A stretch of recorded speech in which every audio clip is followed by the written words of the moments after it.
Hello everybody, my name is Tanner Kyler, and today I'm going to be talking about one of my favorite houseplants, the Madagascar Palm, Pachypodium lamerei. This guy is from Madagascar, hence the name, the Madagascar Palm. I think they are awesome houseplants, or if you could even call them a houseplant, as I put this out all summer long, and it survives off of Oklahoma's rain. So I put it on my porch, gets plenty of rain, they grow like crazy. They get about 4 to 6 feet tall if you have them as a houseplant. If you live somewhere real warm, like down in Southern California, like in San Diego, let's say, they will do great outside as long as temperatures aren't getting below 40. If they are, just cover their growth heads and they'll be fine. And they'll actually probably put on blooms, but they're going to get up to 30 feet tall if you plant them out in the ground, because in the wild they get much larger.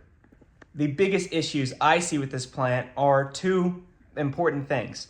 We have the amount of water people give them. Sometimes they don't give them enough water. That is rare. Most people overwater them like crazy. They do not need much water. They are from the spiny forest of Madagascar. That is a desert region that doesn't receive much rain at all. They can go 2 years without water if they have to. And that's why they have these large swollen trunks, similar to a cactus.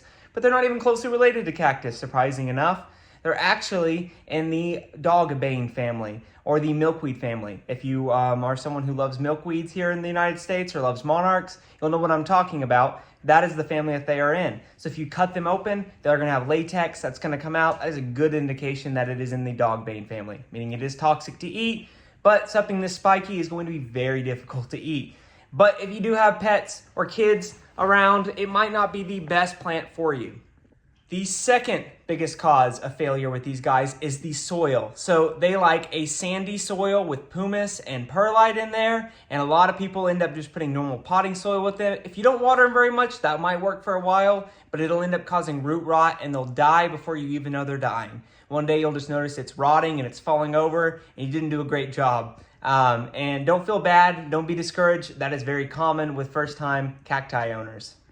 The biggest thing about these guys is they do not like the cold, not at all. 40 degrees Fahrenheit is enough for them. If it gets below that, it's going to show some damage. So, like I said, if you live in somewhere like San Diego, and it is going to get below 40, which is pretty rare, just go ahead and put something on its growth heads. It'll be fine. But if it gets down to freezing, it's not going to make it. So here in Oklahoma, I go ahead and I put these in inside the winter time, and I don't water them at all. So this guy hasn't got a drink of water since August. It is now February, and it's doing just fine. It has lost a lot of its leaves. So these leaves you see are dried up and dead. The small one hasn't quite lost all its leaves, and I'll pull this guy over here and show you that. This guy has some of its green leaves on top, and they look really pretty inside of the winter months, or inside the summer months. Though they're not true palms, which are in the monocot family, palm trees are actually more like grasses, but we'll talk about that in a later video. These guys are in the dogbane family, like I mentioned, and so they secrete the latex from them. But the reason why they're called palms is because of those green leaves that grow out of the top. This one at the very top doesn't have it right now, but they normally get this like explosion of green flowers on the top. I'll throw a picture in there of that, and that gives it the name palm tree. So it does look somewhat like a palm.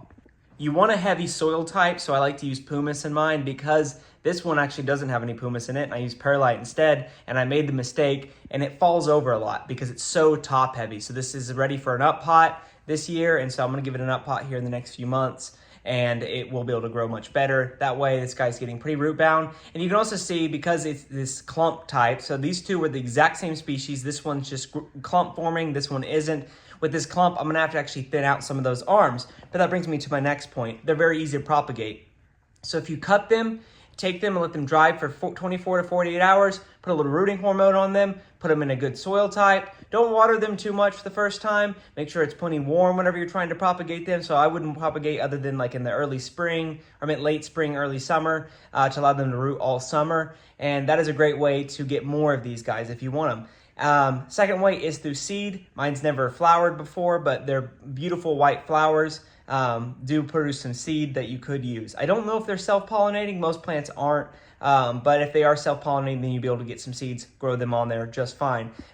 You can check out one of my other videos on how to grow cacti from seed. You can grow them the exact same way, as they do germinate because they're from a similar area, very similar to cacti. So I'm going to go through everything one last time. Very easy houseplant to keep, is spiny. You need to be careful with it with children and pets. but I think they're awesome. They're gonna definitely get a few questions if someone comes in your house, be like, what is this thing? It looks weird. Keep it outside. It gets, here in Oklahoma, we get about 35 inches of rain on average per year, which is more than enough that they need. So they'll get about 20 inches of rain in the pot, which will be fine. Sometimes I water a little bit in the summertime if it's looking a little bit poor. Sometimes around August, we haven't had rain in about a month.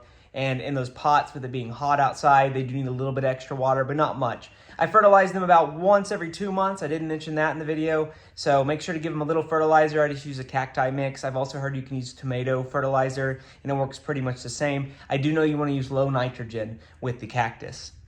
Once summer comes around and then you're getting close to where you get those 40-degree nights, come around here, it'd be around October. I'm gonna bring this guy in, I'm gonna put it in an area like here on this shelf here, and I'm gonna leave it there for the next 3 to 4 months. And then come around April, May, once the temperatures are above 40 degrees Fahrenheit, I'll put it back outside. Super easy plant to care for, super unique, super weird.